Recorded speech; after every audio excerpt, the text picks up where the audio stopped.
अभी एक फैशन हो गया है, आम्बेडकर आम्बेडकर आम्बेडकर आम्बेडकर आम्बेडकर आम्बेडकर। इतना नाम अगर भगवान का लेते हैं तो 7 जन्मों तक स्वर्ग मिल जाता। ये हैं देश के गृह मंत्री जिनका अंबेडकर के प्रति ये सोच है, ये भावना है। एक पद पे बैठा हुआ व्यक्ति संसद भवन के अंदर अंबेडकर का अपमान कर रहा है और उम्मीद ये किया जा रहा है कि देश में आंदोलन भी ना हो। तो सुनिए, अंबेडकर सब फैशन नहीं है, ये हमारे लिए जुनून है, हमारे लिए भावना है। देश की जनता इन जैसे नेताओं को पार्लियामेंट के अंदर भेजती है कि बात हो महंगाई के बारे में, बेरोजगारी के बारे में, गरीबी के बारे में, शिक्षा के बारे में, लेकिन इन जैसे नेता वोट बैंक के लिए धर्म की राजनीति करते हैं, इमेज खराब करने की राजनीति करते हैं, जो देश के लिए एक दुर्भाग्यपूर्ण बात है। खैर आओ यार, सैनिटाइजर के नशे करना बंद करो और शुरू करते हैं बिना किसी बकचोदी के।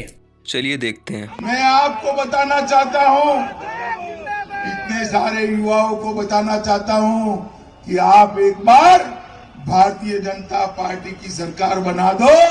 12वीं पास कर जो भी इंटर में एडमिशन लेगा, 12वीं पास कर जो भी इंटर में एडमिशन लेगा, क्या बोला तूने? उसको लैपटॉप और स्मार्टफोन देने का काम ये भारतीय जनता पार्टी। मित्रों, आगे बढ़ते हैं दोस्त, इनके और कारनामे देखते हैं। सफेद कपड़ा, ओ ए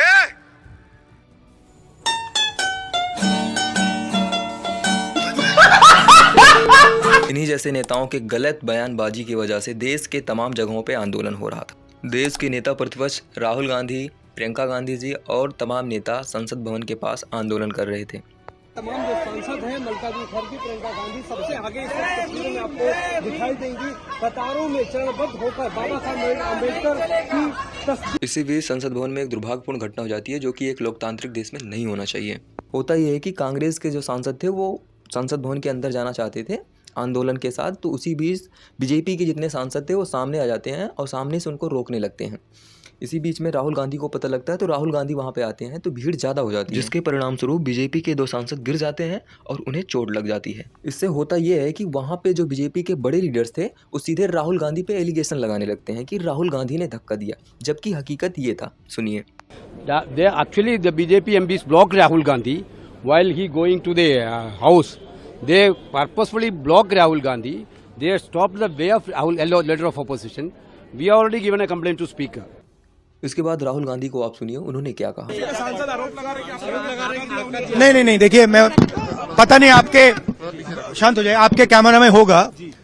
ये पार्लियामेंट की एंट्रेंस है, इसमें मैं अंदर जाने की कोशिश कर रहा था, तो बीजेपी के एमपी जो थे वो मुझे ऐसे रोकने की कोशिश कर रहे थे, धकेल रहे थे और मुझे धमका रहे थे, तो वो हुआ है। बीजेपी के 2 एमपी जिन्हें चोट लगी है, मुकेश राजपूत और प्रताप सरंगी, इनका बयान क्या कहता है, ये क्या कह रहे हैं। राहुल गांधी का धक्का लगा आप लोगों को या किसी और सहयोगी सांसद वगैरह जो थे? राहुल गांधी आगे थे, पीछे से धक्का आ रहा था, राहुल गांधी आगे थे। इनका बयान है कि राहुल गांधी जी आगे थे, पीछे से धक्का आ रहा था। अब बीजेपी के जो दूसरे एमपी हैं, जो चोटिल हुए हैं, उनका भी बयान सुनते हैं, वो क्या कह रहे हैं।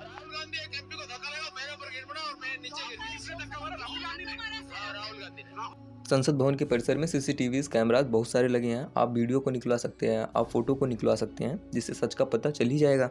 लेकिन ये काम बीजेपी के लीडर्स नहीं करेंगे, उन्हें तो मौका मिल गया है, इस बात को बढ़ा चढ़ा के दिखाएंगे और झूठ बोलेंगे।